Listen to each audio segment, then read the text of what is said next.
एक ऐसा राज्य जिसने मान सम्मान को बढ़ाने की बजाय यहाँ के मुख्यमंत्री के भ्रष्टाचार में लिप्त होने की वजह से देश भर के सामने, दुनिया के सामने हम लोगों को शर्मिंदा होना पड़ा। देखिए, झारखंड में विधानसभा के चुनाव अब पूरी तरीके से ठन चुकी है। इस चुनाव को लेकर आज चुनाव आयोग रांची में एक बड़ी बैठक भी की है, जिसमें सभी दल के नेता मौजूद थे।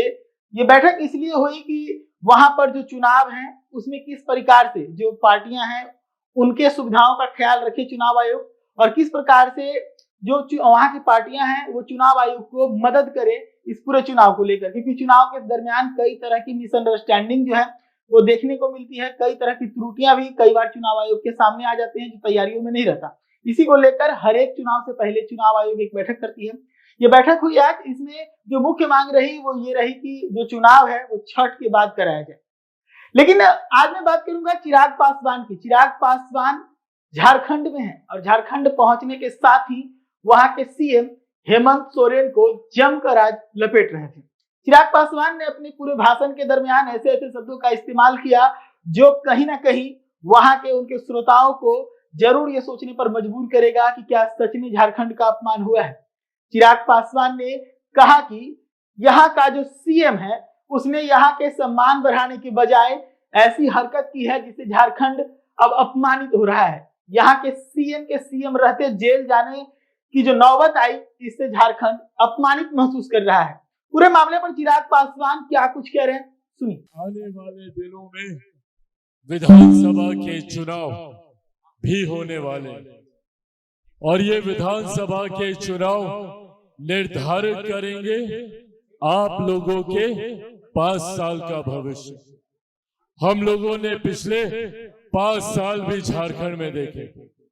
ये ऐसे महत्वपूर्ण 5 साल थे जिसमें संभवतः झारखंड विकास की राह पर तीव्र गति से आगे बढ़ सकता था, पर इन पिछले 5 सालों में झारखंड में विकास होना तो दूर, हम लोगों ने कई ऐसी विपरीत परिस्थितियां देखी जिसकी वजह से झारखंड को और झारखंड में रह रहे हमारे तमाम साथियों को न सिर्फ विकास से दूर रखा गया, बल्कि यहाँ पर जिस तरीके से घटना चक्र घटा उसकी वजह से हम लोगों को शर्मिंदा होना पड़ा।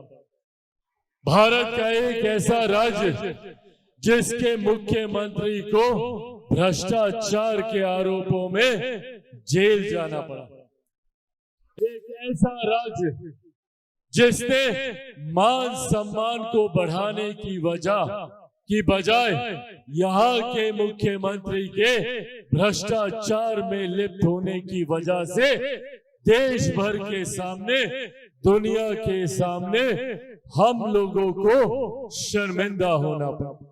साथियों, पुनः आने वाले दिनों में झारखंड में विधानसभा के चुनाव होंगे। इन विधानसभा के चुनाव में पुनः ये जिम्मेदारी हम लोगों के ऊपर आएगी कि आने वाले 5 साल के अपने भविष्य को हम लोग कैसे तय करते हैं। तो सुना आपने किस प्रकार से चिराग पासवान ने हेमंत सोरेन के ऊपर जमकर हमला बोला है। अभी कुछ समय पहले से ही लोजपा रामविलास झारखंड के अंदर एक्टिव हुई है। उसकी राष्ट्रीय कार्यकारिणी की बैठक भी रांची में ही हुई थी और उसके बाद से लगातार अब चिराग पासवान विधानसभा चुनाव के मद्देनजर रांची और झारखंड का दौरा कर रहे हैं। इस वक्त भी वो झारखंड में है और झारखंड में अपनी चुनावी तैयारियों को लेकर वो समीक्षा बैठक कर रहे थे और उसके बाद अपने कार्यकर्ताओं से रूबरू हुए और इस दरमियान हेमंत सोरेन को जमकर आड़े हाथों लेने लगे। हालांकि इस दरमियान चिराग पासवान जब लगातार बैठकों का दौर आयोजित कर रखे हैं झारखंड के अंदर, तो उनकी जो एक्टिविटी थी इसको लेकर एनडीए असहज भी हो गई और किस प्रकार से उन्होंने सीटों पर जब दावा ठोका तो उन्हें सफाई देनी पड़ी, ये जग जाहिर है। इस खबर में इतना ही।